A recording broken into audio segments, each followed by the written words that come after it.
Continuamos desarrollando una visión general de este grupo particular de dones, que son los dones que aparecen mencionados en 1 Corintios 12 al principio y que se los llama dones del Espíritu, y que sin duda son dones espirituales, pero también nos están indicando 9 sentidos particulares del espíritu humano. Habíamos estado hablando del número 9, ¿no? La Biblia usa mucho los números y hay una numerología que parece una cosa mística u oculta, pero que en realidad nos está dando instrucciones muy específicas y dando claves hermenéuticas sencillas para entender los temas a los cuales los números hacen referencia. El número 9, 9 dones del Espíritu, es el número que podemos decir significa la visitación del Espíritu. Visitación para los malvados o visitación para los justos. Por ejemplo, Lucas 19, 43, 44. Porque van a venir sobre ti días cuando tus enemigos levantarán un cerco a tu alrededor y te sitiarán, y te destruirán por completo, a ti y a tus hijos dentro de ti, y no dejarán en ti piedra sobre piedra, por cuanto no te diste cuenta del momento en que Dios vino a visitarte. No es que Dios necesitaba ir a ver qué estaba pasando en Jerusalén, pero a través de Jesucristo, Dios mismo visitó a su pueblo, esperando no él obtener la información propiamente que ya sabe, sino que el pueblo lo reconociera para que en su visitación cambiara su mala conducta. Bueno, cosa que no pasó. Éxodo 25. No te inclinarás ante ellas ni las honrarás, porque yo soy el Señor tu Dios, fuerte y celoso, y yo visito en los hijos la maldad de los padres que me aborrecen hasta la tercera y cuarta generación. Es muy interesante este pasaje, porque este pasaje primero nos está hablando de esta expresión visitar, que tiene, como ya hemos visto, un significado bíblico preciso, pero también nos está hablando de la necesidad que Dios tiene de juzgar la iniquidad en los descendientes, porque, bueno, hoy sabemos que eso es algo que se adhiere a los genes de las personas y que va a ser manifestada, y que si Dios no trata con ello para que sea quitada en las generaciones sucesivas, al contrario, se va a multiplicar en próximas generaciones. Entonces, Dios tiene que tratar con ello. Por supuesto que hoy nosotros, bajo la visión más completa que trajo Jesucristo, no estamos sujetos a esta visitación de juicio necesaria de parte de Dios, sino que podemos entender y podemos aplicar el poder y la sangre de Cristo para limpiar toda esa mala herencia espiritual, anímica y genética que traemos a causa del pecado.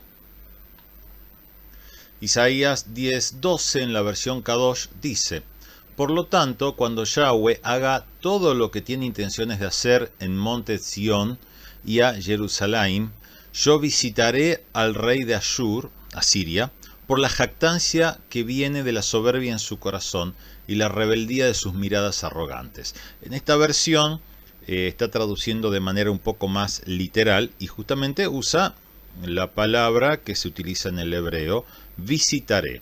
Dios estaba usando al rey de Asiria. Dios estaba usando a Asiria para juzgar a su pueblo, y luego de que hubiera cumplido esa misión, él mismo se iba a encargar de visitar, es decir, ir a ver, entre comillas, bueno, qué hizo con la autoridad, con el poder que se le dio. Lucas 1:68. Bendito el Señor, Dios de Israel, que ha visitado y redimido a su pueblo. Aquí tenemos el ejemplo de visitación para los justos, para traer redención.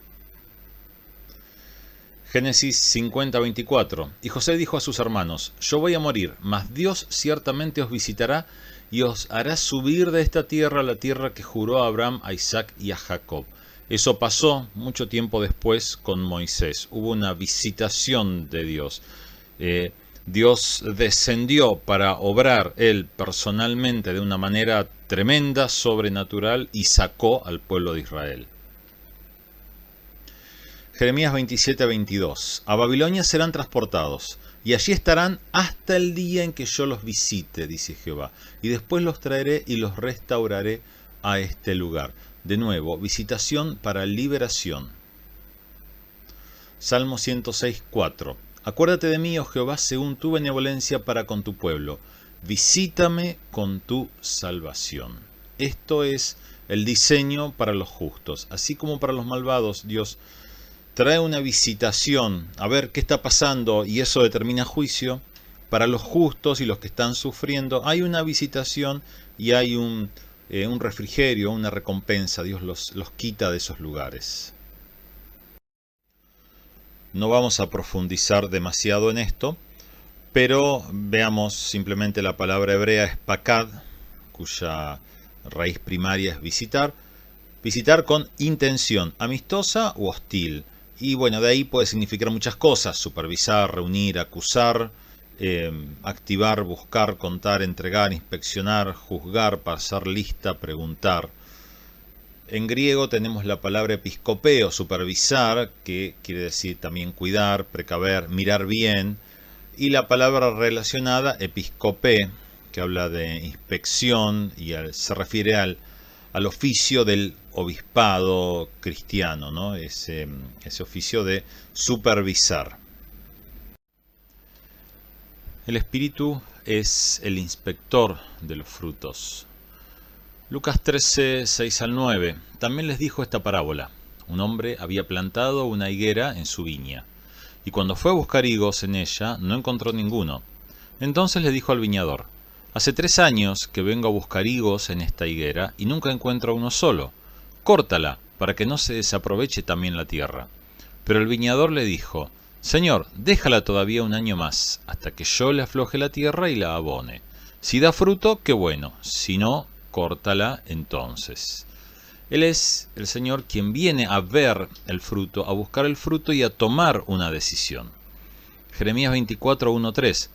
Después de que Nabucodonosor, rey de Babilonia, llevó cautivo a su país a Jeconías, hijo de Joacín, rey de Judá, junto con los príncipes de Judá y los artesanos y herreros de Jerusalén, el Señor me mostró 2 cestas de higos, las cuales estaban puestas delante del templo del Señor. En una de las cestas había unos higos tan buenos que parecían brevas. En la otra cesta había unos higos tan malos que no se podían comer. El Señor me dijo: ¿qué es lo que ves, Jeremías? Yo le contesté: veo unos higos muy buenos y otros muy malos, tan malos que no se pueden comer. De nuevo, vemos a Dios viendo el fruto del grupo que se había quedado en Jerusalén y del grupo que había sido deportado. Y conforme a eso, después ocurrió un juicio para uno y no para otros.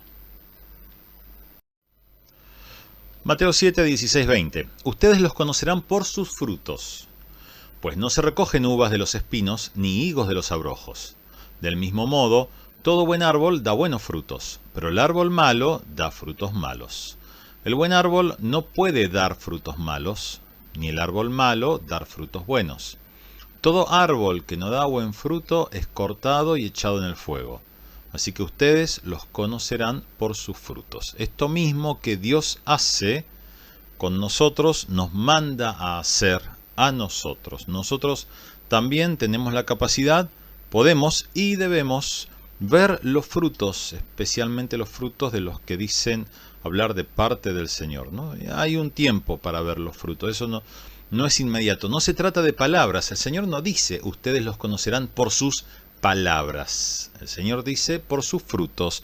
Y frutos se refiere a hechos, acciones. Génesis 2, 16, 17. Y Dios el Señor dio al hombre la siguiente orden: puedes comer de todo árbol del huerto, pero no debes comer del árbol del conocimiento del bien y del mal, porque el día que comas de él ciertamente morirás. Ahí teníamos un fruto que parecía lindo, que estaba bueno a la vista, agradable.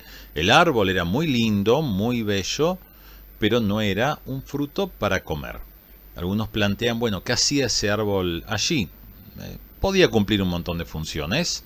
En una huerta uno tiene muchas plantas, pero no necesariamente todas las plantas son para comer. Es más, uno tiene algunas plantas que son venenosas o que son tóxicas justamente para equilibrar el sistema, controlar algunos insectos y demás. El hecho que esté en la huerta no significa que deba comerse.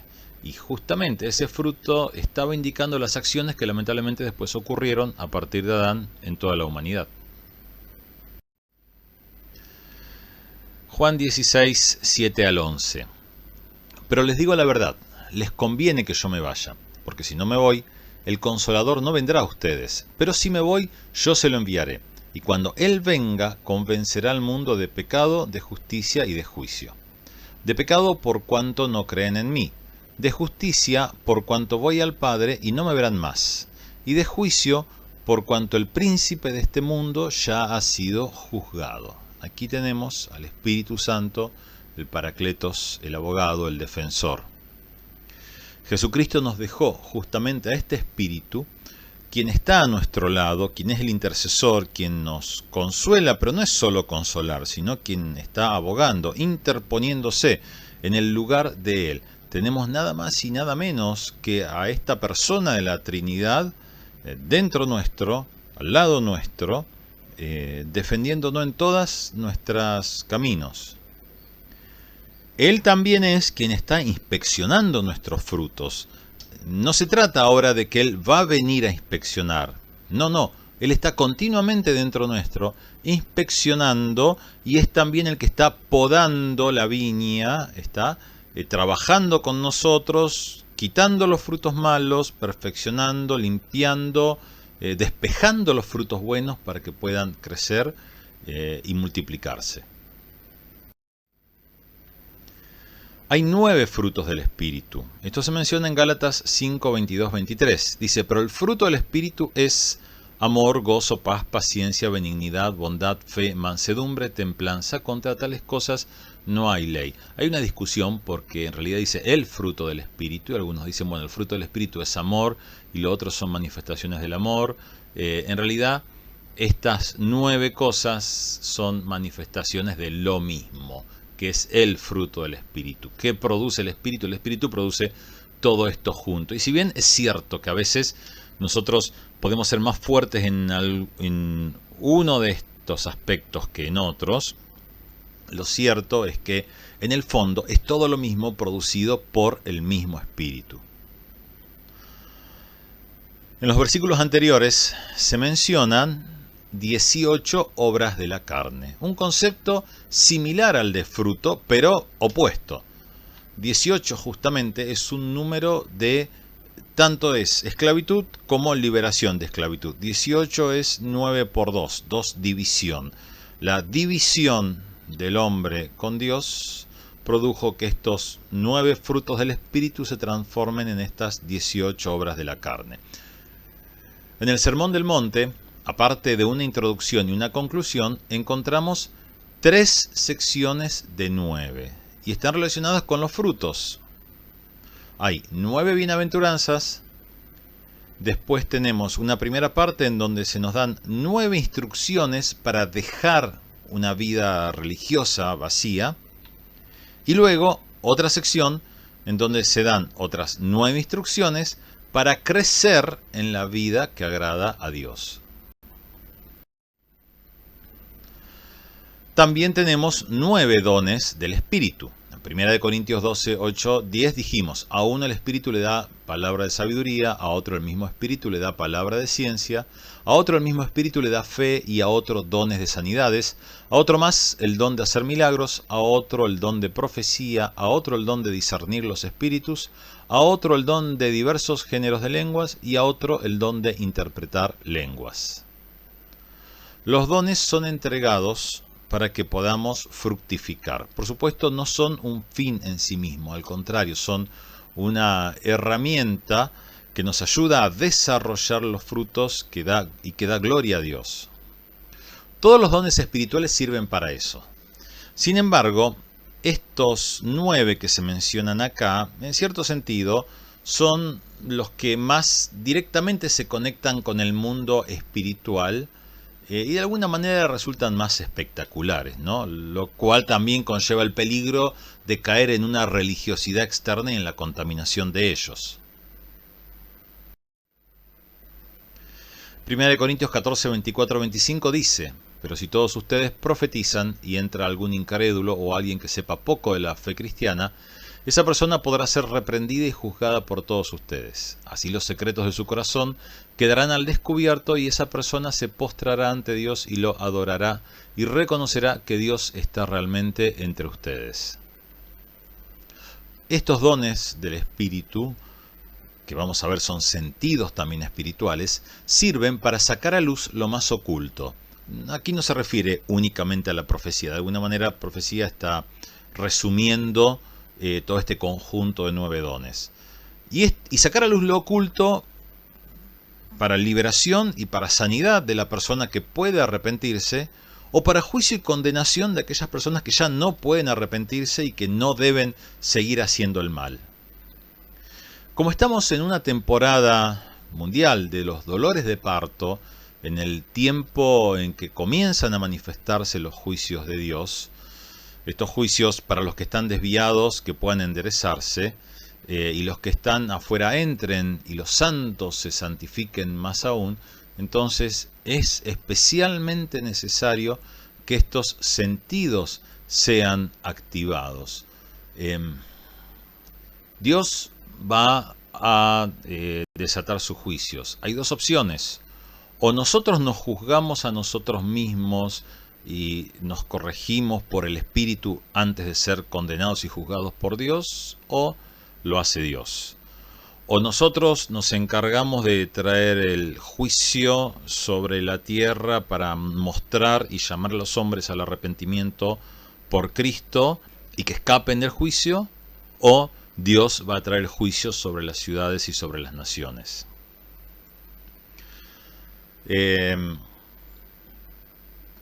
Hay gente que va a atravesar inevitablemente juicio, ya sabemos proféticamente, es así. Lamentablemente no todos abren sus corazones, no todos lo van a abrir.